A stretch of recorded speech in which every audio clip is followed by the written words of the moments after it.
इधर मजबूर बैठे सलाम उनको है मेरा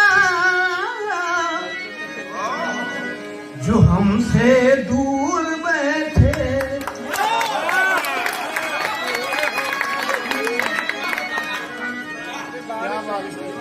तब ये कहती है कि डाल दीजिए। तो देर किस बात की, डाल दीजिए। मेरे बालों में गजला गुलाब का। जब सवाल का जवाब मिल जाता है तब लड़की बड़ी खुश होती है और कहती है जनाब देर किस बात की, डाल दीजिए। डाल दीजिए मेरे बालों में गजरा गुलाब का। डलाला की छोड़ दिया वो। जब डालता हूँ तो झड़ जाता है। वो तो स्वाभाविक है, झड़ेगा। पत्ता पत्ता गुलाब का। बड़ा हिम्मत इन्होंने किया।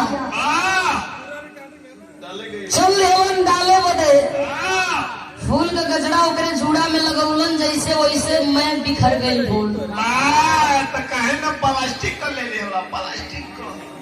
कुछ और मन के खुजली होके तो वो के खोजवाला ताकि के का गरबा की मिलबे ना करी। के कहत हुआ जोर लगा के का गरबा की हाई हिलबे ना करी। मास्टर कहत हुआ कि ताकि के का करबा की मिलबे ना करी, जोर लगा के का करबा की हिलबे ना करी। लोग कहेलन कि नाचे गावे तोरे तान ओकरे दुनिया राखे मान। तो मास्टरों का नाम ठीक है। कुछ और बोलेंगे कि कुछ बजेबा।